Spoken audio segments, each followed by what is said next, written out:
Pero, si me permitís, Pedro, una digresión, porque estamos hablando de elecciones.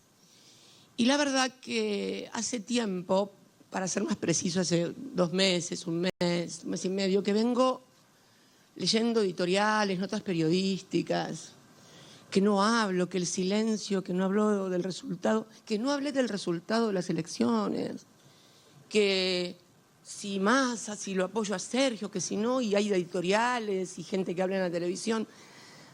A ver, ¿qué iba a decir después del resultado de las elecciones? Yo ya había dicho el resultado de las elecciones antes. Cuando todas las editoriales de los medios hegemónicos decía que prácticamente quien resultara vencedor en la interna de Juntos por el Cambio era el futuro presidente o presidenta de la República Argentina, que nosotros estábamos en la lona, que en fin, bueno, en un programa de televisión en mayo, allá en mayo creo que fue, ¿no? Mayo, dije que iba a ser una elección atípica, de tercios, y que lo importante iba a ser el piso y no el techo. Bueno, sucedió eso, y hoy los competidores son los que tuvieron mejor piso en términos individuales. El candidato de la Libertad de Avanza y el candidato de UP. Se dio lo que preveíamos, pero, a ver, alguien el otro día me dijo, acertaste o adivinaste, como si esto fuera una cuestión de adivinar o de azar. En definitiva, cuando yo dije en aquella oportunidad esto, hice un razonamiento muy lógico. El razonamiento lógico era que en el 19, cuando construimos el Frente de Todos, hicimos una elección en la cual las dos coaliciones juntaron prácticamente el 90% de los votos. ¿Y por qué? Porque había sido horrible el gobierno de Macri. Horrible, horrible para la gente. Y la gente tenía la memoria de cómo había vivido en la Argentina hasta el 2015. O sea que era una cosa evidente. Y luego,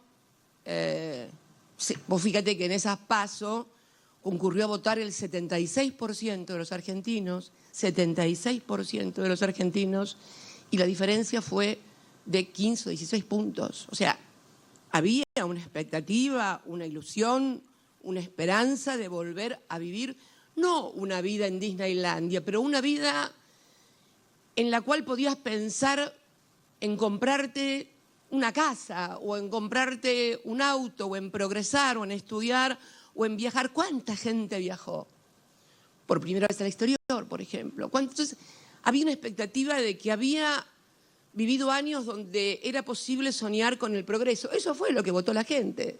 Yo cuando empiezan con esas cosas de izquierdas y derechas, no, las cosas son bastante. Bueno, es algo que se dijo mucho después de las PASO, ¿no? Que la sociedad argentina, el término que se usa también en editoriales periodísticas, se derechizó. No.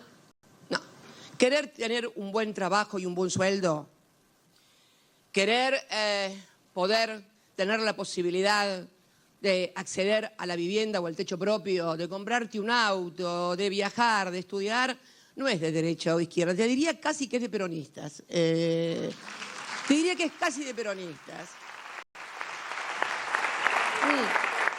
No, y bueno, y fíjate vos que cuando fueron las PASO, yo me quedé en el sur, en Río Gallegos, y yo miraba televisión y veía a los de Juntos por el Cambio festejar. O sea, ¿qué están festejando esta gente? Digo, a ver, en el año 21, donde el peronismo realmente hizo su peor elección parlamentaria, perdimos senadores, mayoría y quórum en el Senado, etcétera, etcétera, etcétera. No voy a hablar de lo que hablé durante mucho tiempo, de lo que opinaba, de lo que había que hacer y no se hizo, porque ya es de público y notorio y creo que no vale llorar sobre la leche derramada. Pero bueno, en esa elección, Juntos para el Cambio sacó 42 puntos contra 33 del peronismo.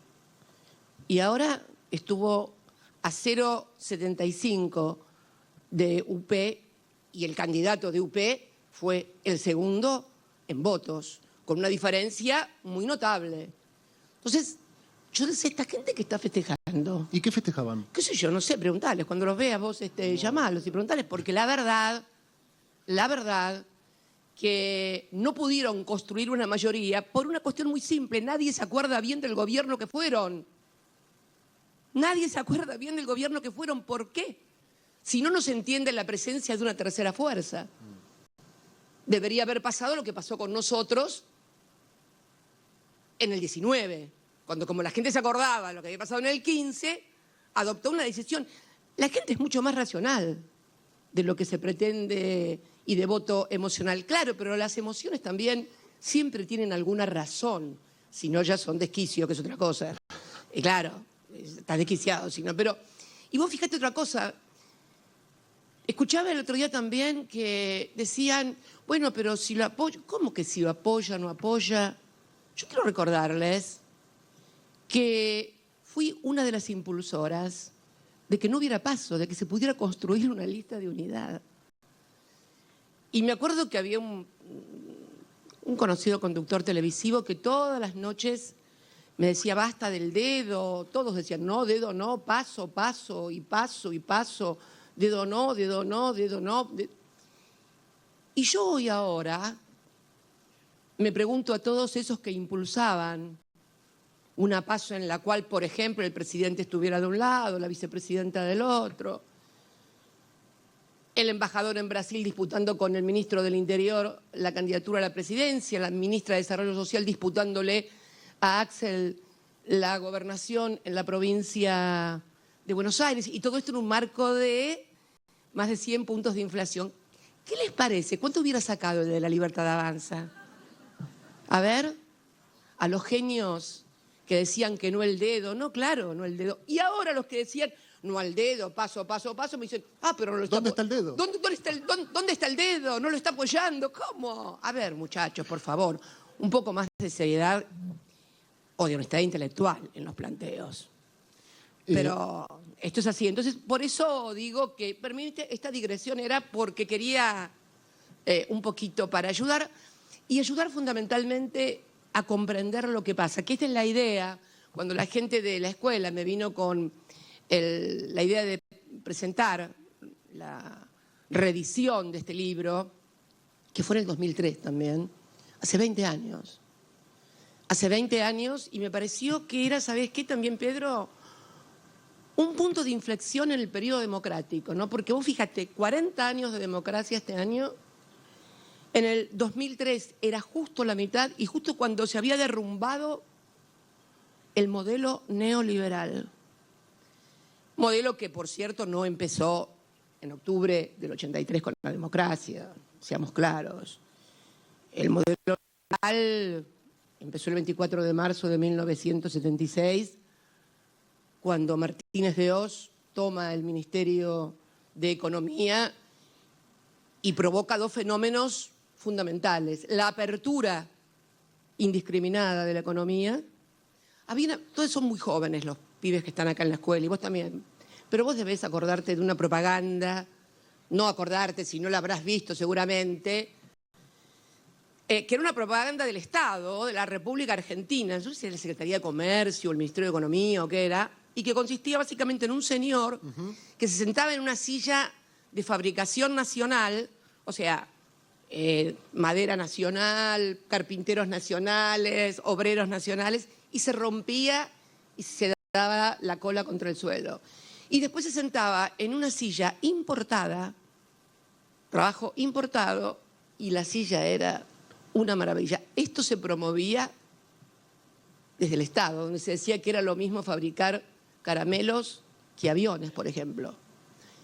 Y fue una apertura indiscriminada junto a una reforma financiera que modificó totalmente el patrón de acumulación que la Argentina había hasta 1976. Anoche lo escuchaba al candidato de la Libertad Avanza. Ajá. Sí, hay que escuchar a todos y a todas.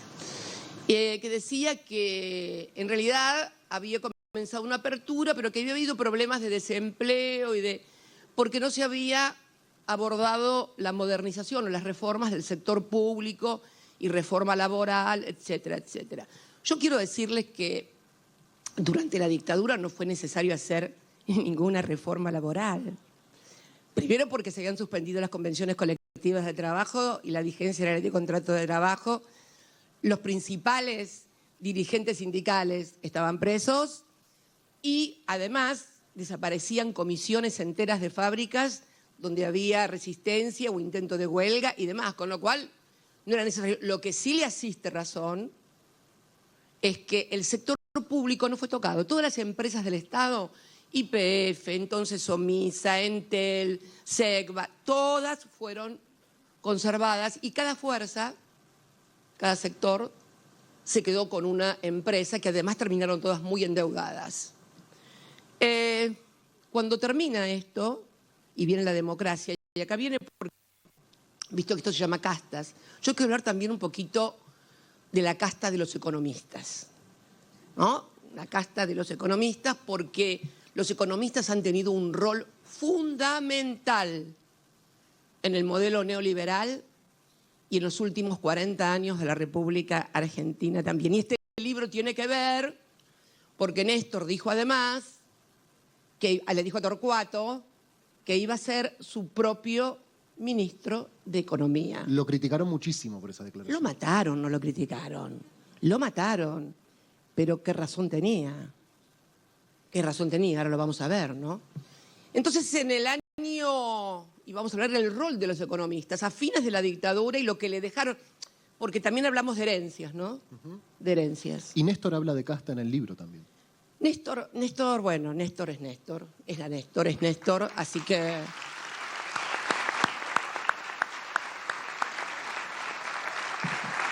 Pero cuando termina la dictadura, todas las empresas públicas seguían estando en manos del Estado, todas, con mucho déficit, inclusive YPF, porque habían utilizado la capacidad de endeudamiento en dólares de YPF para endeudarla y traer muchos dólares al país para sostener lo que se estaba haciendo. Y acá finalmente, porque vas a ver que hay algo común desde el ciclo del 24 de marzo hasta la fecha, y que es 3 sectores claves o 3 cuestiones claves: endeudamiento, Fondo Monetario Internacional y casta de economistas o economistas. Esto se da en todo el proceso de la Argentina. Fíjate, Martínez Dios, además, que fue el que produjo la reforma financiera, donde se cambió el patrón de acumulación y se comenzó también a cambiar un poco el patrón en la cabeza de la gente. O sea, se suponía, por lo menos yo soy de la generación en la que trabajar y estudiar, y sobre todo ir a la universidad para progresar y movilidad social, era una meta. O sea, tenías que trabajar, el trabajar era progresar. Se cambia la lógica durante la dictadura y comienza a surgir la especulación financiera, plazos fijos. Y vos veías a viejitas, jubiladas, frente a las pizarras de La Nación, ahí en la calle Florida y demás, para ver cuánto estaba el dólar, la tasa de plazo fijo. Nosotros éramos estudiantes universitarios de Derecho y no hablábamos de plazo fijo, no tenían esas conversaciones. Era otra Argentina. Esto hay que ver también que ya no tenemos más esa Argentina que dio paso a ese modelo de acumulación en la forma en que se dio. Y fíjate vos que al final de la dictadura aparecen también 2 economistas vinculados con el endeudamiento. Y acá quiero hacer una mea culpa. Porque, Pedro, te quiero contar, y seguramente vos también lo repetías, que Cavallo, que en ese momento, cuando terminó la dictadura, estaba en el Banco Central de la República Argentina, es el que había estatizado la deuda de los grupos privados con nombre y apellido: Pérez Compán, Techín, Bulgeroni, Socma, Macri, toda la deuda que tenían estos grupos económicos que habían aparecido como capitanes, es decir, la famosa formación de los capitanes de la industria. Toda la deuda privada de estos grupos fue estatizada. Y yo todavía dije que la estatización la había hecho Cavallo. Bueno, pero parece ser que Cavallo estatizó, sí, pero la deuda en pesos. Hace pocos días leí un artículo donde la deuda en dólares la había estatizado el dictamen de quien era el jefe de moneda o deuda extranjera en el Banco Central, que era Carlos Melconian, que es, o así, Ah, ¿por qué me miras con esa cara? Vos tampoco sabías. No, no sabía, la verdad que no. Ah, bueno. Entérate. Yo no lo sabía. Entérate. Si no lo sabías vos, imagínate yo, Cristina. Bueno, pero vos sos periodista y tenés que investigar. No, yo soy un militante político. Ah, bueno. Más obligación de leer. Tenés razón. Más obligación de leer. Le voy a pedir a todos los militantes y en general a los argentinos, que así como dicen garren la pala, yo digo garren los libros que no muerden, garren los libros que no muerden. Miren, yo sé que el telefonito es mejor, tanto pero probá a hacer lo siguiente, lee un libro y cuando no entendés algo de lo que dice el libro, sea un término, sea una idea, una teoría, un autor, ahí sí agarra el teléfono. O sea, lee el libro con el teléfono al lado. Te digo que es fantástico. Fantástico, pero el libro... Yo sé que estoy pidiendo demasiado, tal vez, pero a ver si podemos generar un poco de pensamiento propio, ¿no? Perdón, Cristina, pero ¿Qué? lo mencionás a Melconian y no puedo dejar de preguntarte, porque cuando renunció el ministro de Economía anterior, se mencionaba mucho que vos te habías reunido con Melconian, que habías hablado con él, incluso decían que vos lo llamaste. Ya que lo mencionaste, pregunto si podés contar algo de esa conversación. Sí, claro. ¿Cómo no voy a poder contarlo? Sí, yo también leí como que yo había llamado, y la verdad que no. A mí me llamaron, esto fue junio del 22. Sí, primeros días de junio del 22 recibo un mensaje de un compañero, el doctor Zanini, para ser más claro, cordobés. Y ¿estás por acá, Carlos? Sí, allá arriba. Me debes estar odiando en estos momentos, pero lo lamento mucho. Me preguntó, lo lamento. No voy a decir lo que decía Clarín, lo llamó ella, no. Perdón, Chino. Claro. Zanini me dice que se puso en contacto con él, un intendente amigo, compañero de Córdoba, que Pia Astori, que es la titular, una persona encantadora, Pia Astori, titular de la Fundación Mediterránea, de la cual depende el Instituto IERAL. Ahora vamos a explicar un poquito qué es la Fundación Mediterránea. No demos por sobreentendido nada. Bien. Quería contactarme para ver si podía tener una reunión conmigo ella y Carlos Melconian, al que habían contratado para hacer un plan en el Instituto IERAL.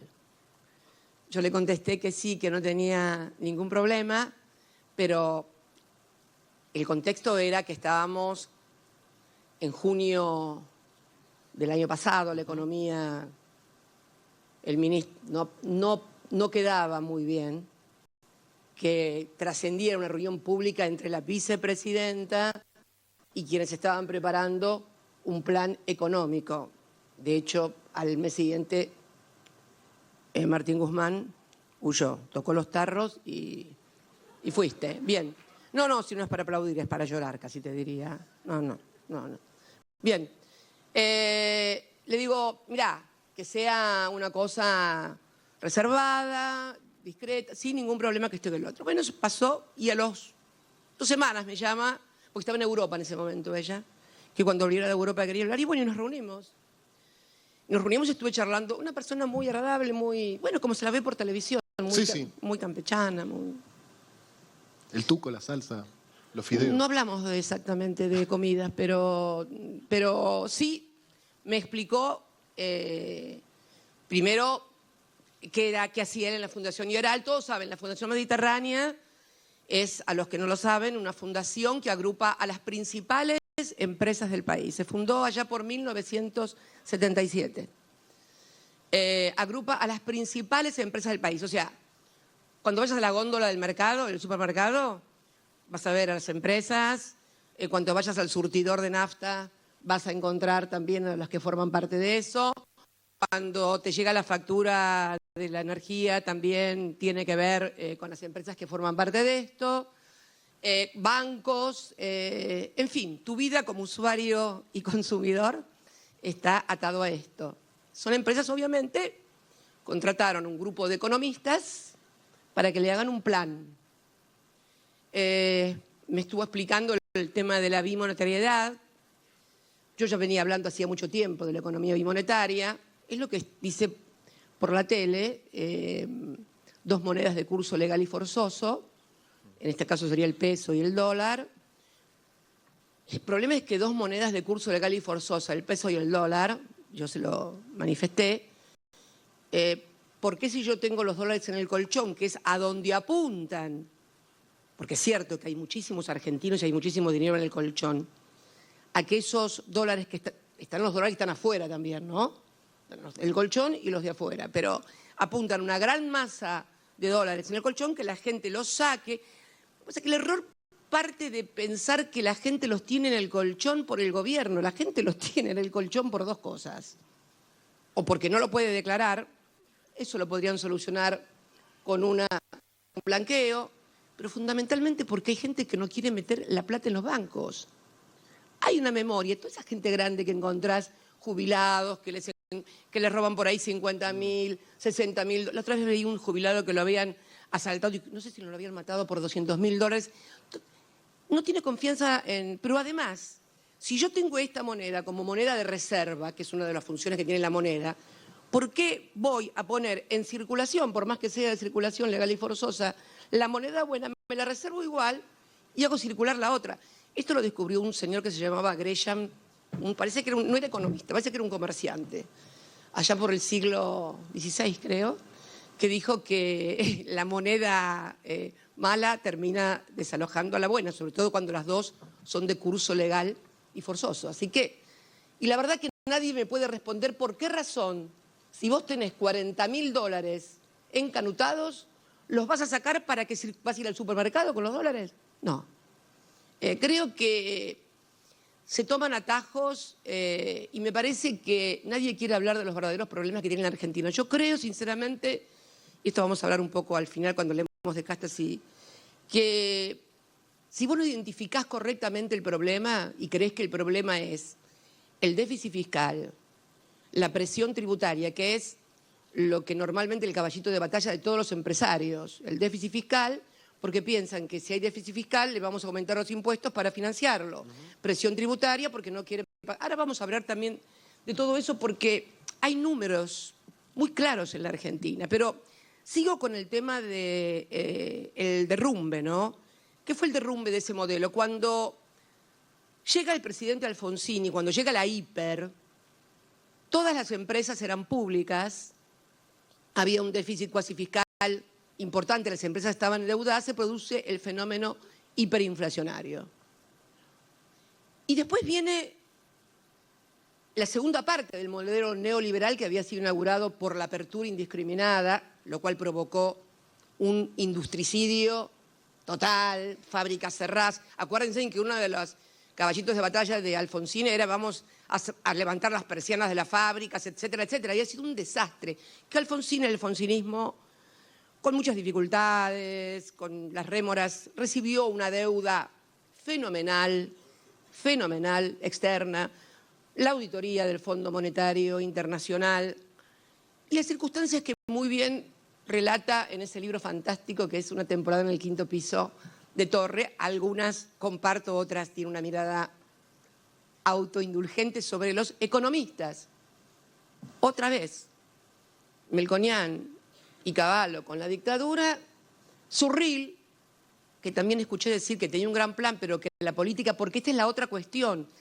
Estos grupos de economistas dicen que la política no puede intervenir en la economía, porque los neoclásicos, es muy interesante el libro, créanme, los neoclásicos dicen que no puede intervenir porque es una ciencia constructivista, un enfoque constructivista, científico, y los de la escuela austríaca, que son los de... Los que ya sabemos. Los que ya sabemos, Hayek y von Mises, dicen que la política no tiene... Porque hay leyes naturales del mercado, leyes naturales, así como Antígona tenía el derecho a rebelarse ante el tirano para sepultar a su hermano, hay reglas que son inamovibles en la economía. Bueno, así estamos hoy en la Argentina. Bueno, ¿qué pasa entonces en ese momento? Viene la hiper, pero después viene en los años 90, 91, 92, se produce privatización. Se privatiza todo. Las jubilaciones, YPF, aerolíneas, las empresas eléctricas, A ver, déjame pensar un poquito. Aerolíneas, te dije, sí, todos. Somisa, agua y energía, muy bien, agua y energía. Somisa, porque, a ver, las líneas telefónicas, todo, absolutamente todo. Somisa, obvio, lo que es el polo siderúrgico de San Nicolás, Petropropulsora, en La Plata, etcétera, todo eso era empresa pública. Bueno, se privatizó todo, todo era... ¿Y qué pasa en el 2001 cuando se produce el derrumbe? Todos vieron esa serie fantástica de Benjamín Ávila, 2001. Se cae todo. No le devuelven a la gente los depósitos. Ya había pasado con el plan Bonex en el 89, ¿no? Diciembre del 89. Vieron a la gente pegando en los bancos. Bueno, esto... ¿Y qué pasaba en ese momento? Era todo privado. Todo era privado. No había nada público, no había jubilados, no había planes. O sea que no había déficit, imagino, ¿no? No era el problema. El problema fue, tanto en el 89, cuando había deflación en la Argentina. Si en el 89 la crisis fue por hiperinflación, en el 2001 fue por el fenómeno inverso, ese que hay algunas que no distinguen, ¿viste? Y dicen inflación e inflación. Bueno, sí.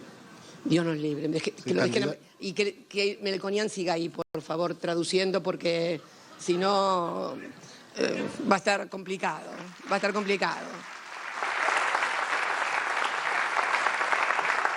O sea, el modelo se cae por hiperinflación y se cae por déficit cero. En el año 2001 yo era diputada y se discutió no solamente el déficit cero y se aprobó, sino que además se aprobó la intangibilidad de los depósitos, una ley que decía el banco te tiene que devolver, no, nadie se puede apropiar de tu depósito en pesos, en dólares. Sacaron la ley, la sancionaron y se cayó igual, allá por hiperinflación y acá por deflación.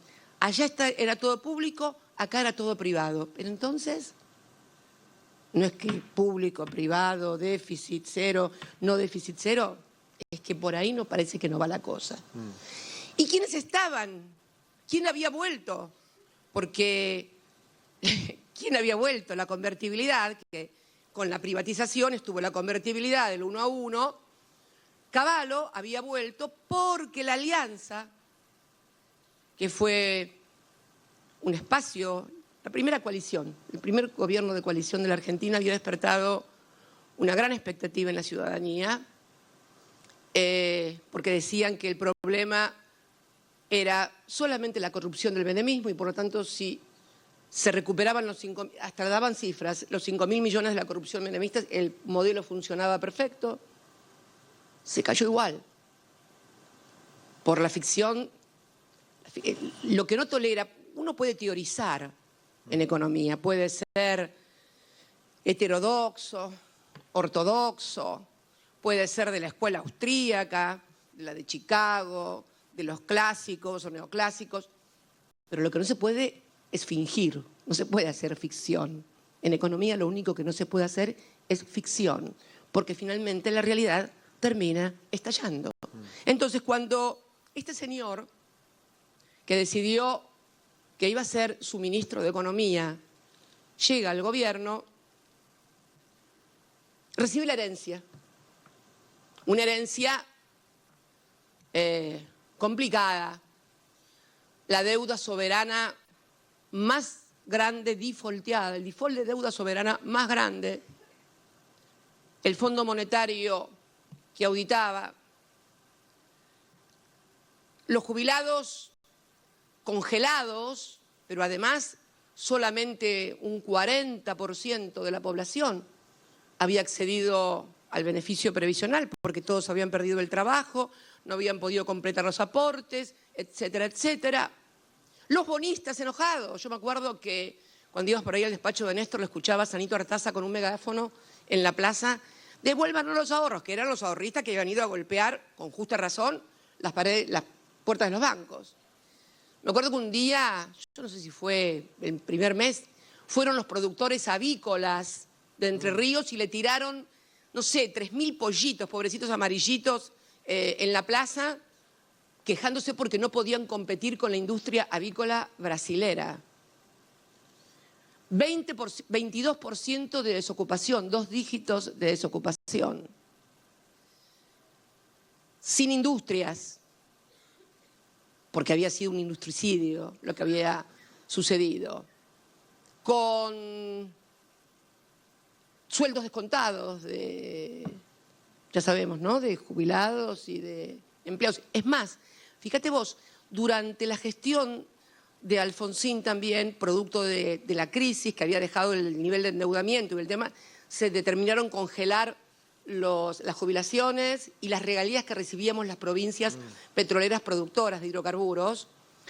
Esta es la herencia que recibe este santacruceño que creía y amaba profundamente a su país. Y la verdad que no se puso a hablar de la herencia, se puso a laburar y a hacer lo que había que hacer, a reestructurar la deuda, como la reestructuró, a pagarle al Fondo Monetario Internacional allá por el 2005,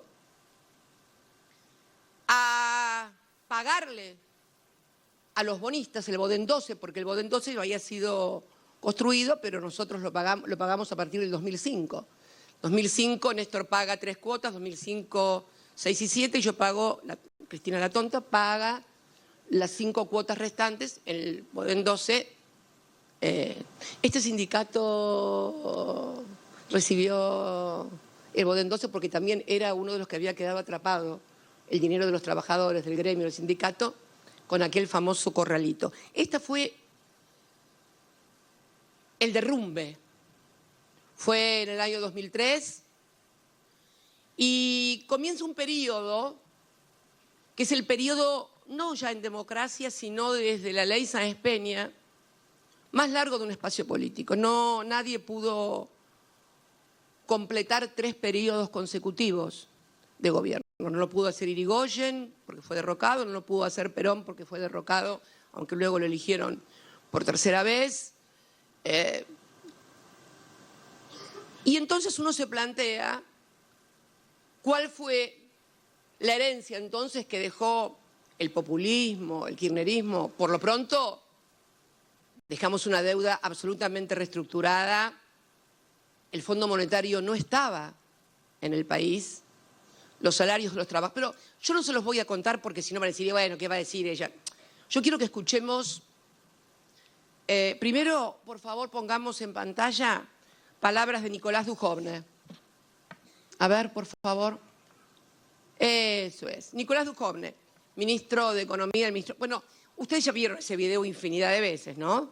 Argentina tenía niveles de endeudamiento bajísimos, tanto a nivel del gobierno como a nivel de las empresas, como a nivel de las familias. O sea, en el año 2016, Pedro, Argentina como país, las empresas argentinas y las familias argentinas, o sea, los argentinos, tenían un bajísimo nivel de endeudamiento. Pero escuchemos... ¿Te puedo hacer una pregunta? Sí, dale. El otro día lo escuchaba en el debate de vicepresidentes, al candidato a vicepresidente de Juntos por el Cambio, sí, esbozar un argumento que es muy repetido por los voceros del macrismo, que es que ellos tomaron deuda para pagar la deuda del gobierno anterior.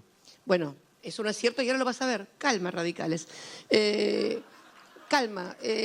Vamos a ver ahora, lo que van a ver ahora... ¿Por qué no quise yo? Podría haberme venido con cuadritos de cómo entregamos, de que esto, que el otro, pero ustedes van a ver ahora un fragmento de un programa de televisión que tiene un psicólogo que lo conduce, que además, sí, ya saben, ese que nos regaló el imborrable e inolvidable momento cuando dijo, no entiendo. Bien. La filosofía muy interesante. Una filosofía muy interesante, bueno... Eso solo ya tiene un lugar en el periodismo argentino antológico y hay que reconocerlo. Yo lo meritorio lo reconozco, la verdad, porque hay que reconocer el mérito, porque si no parece ser que una no le gusta nada, somos medio gataflora, viste que no te gusta nada. Bueno, este es un fragmento de un economista que no es kirchnerista ni nada que se le parezca, la economista Marina del Poyeto, que fue una de las 270 economistas que firmó esa solicitada de, según el candidato de la Libertad Avanza, inútiles economistas. Por ahí en algunas cosas casi que chocala, pero chocala, porque la verdad que... Vamos a ver ese fragmento donde esta persona habla, hace 2 semanas fue esto, del 2015 a hoy. Vamos.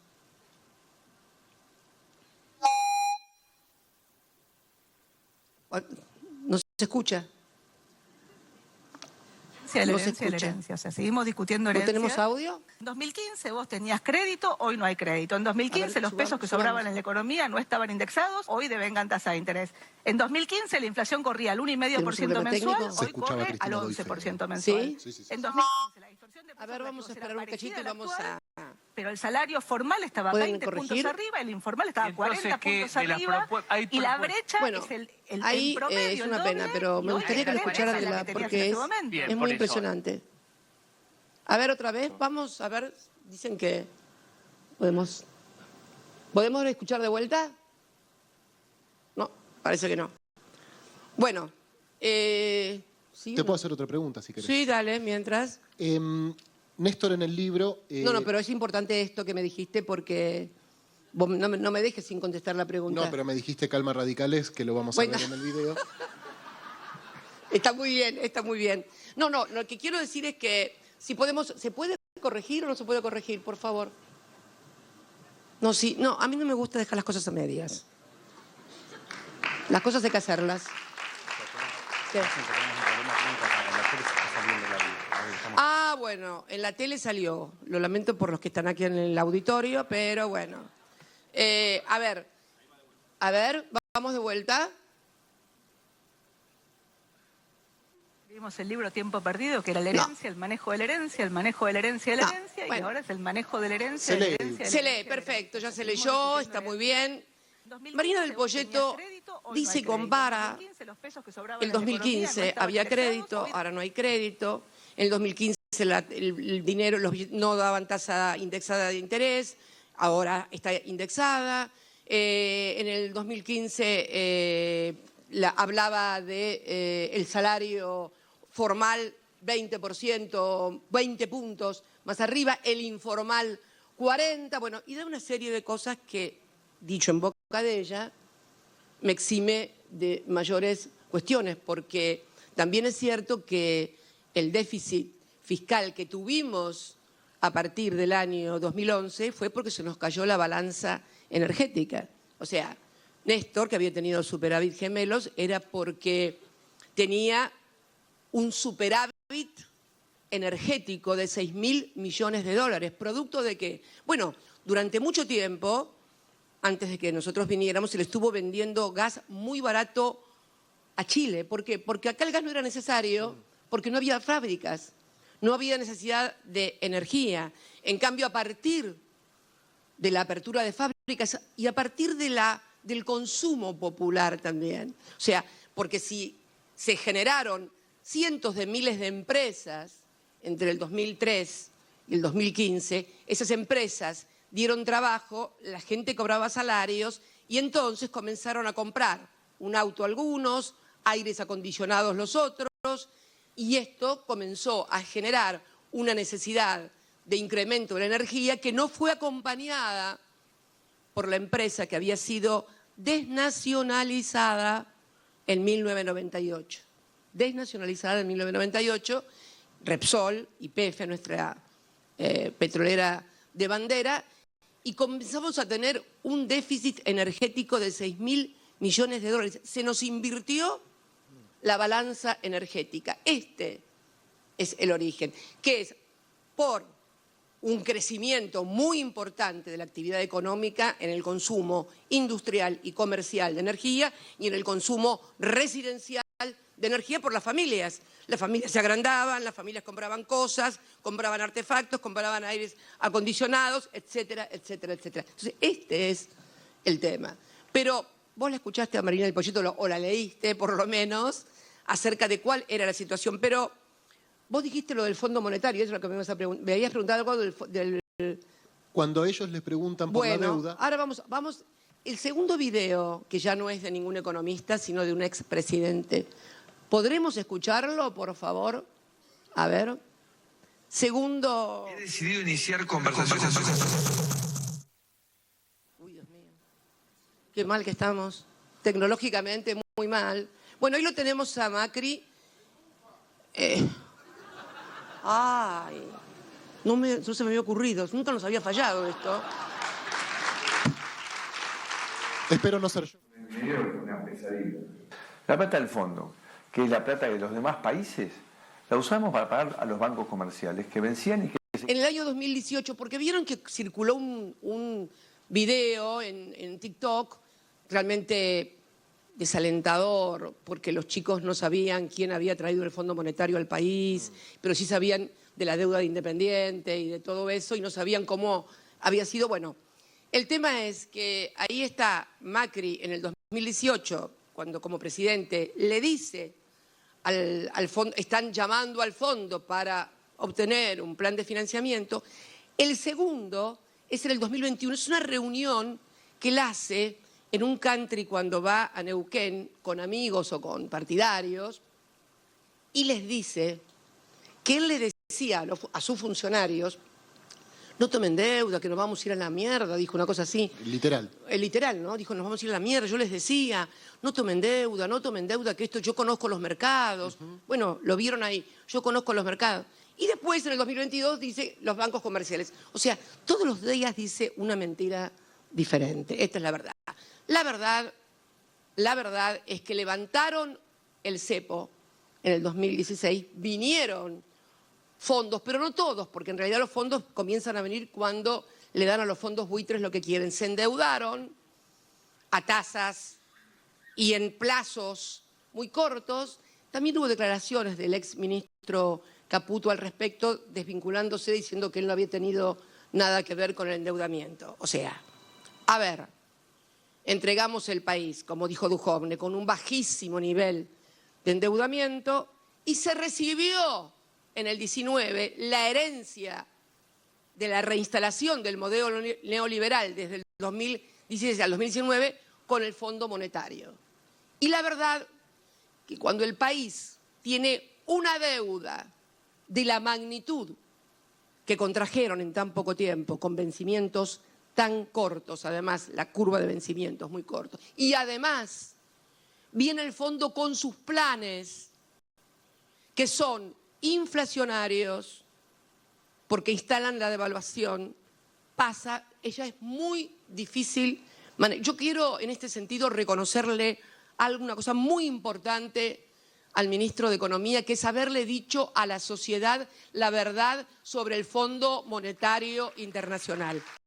Gran decisión, porque... Y acá voy a cometer una infidencia, porque cuando esto lo hablé con el presidente, allá yo estaba en Honduras, había ido a la asunción de Xiomara Castro, y en esos días creo que se firmaba, tuvimos una larga charla, discusión, en donde le dije, hay que decirle la verdad a la gente. Si es que obligan a firmar porque si no, no hay que decirle la verdad. No contarle que es maravilloso, que ahora estamos bien, como hizo De la Rúa, que está todo fenómeno. Bueno, y pasó que en el medio del parque, con pajaritos y mariposas, y diciendo que bueno, que habíamos firmado una cosa, que no teníamos ningún tipo de exigencia. Por eso valoro inmensamente la decisión de decirle a los argentinos y a las argentinas la verdad. Obligan a devaluar.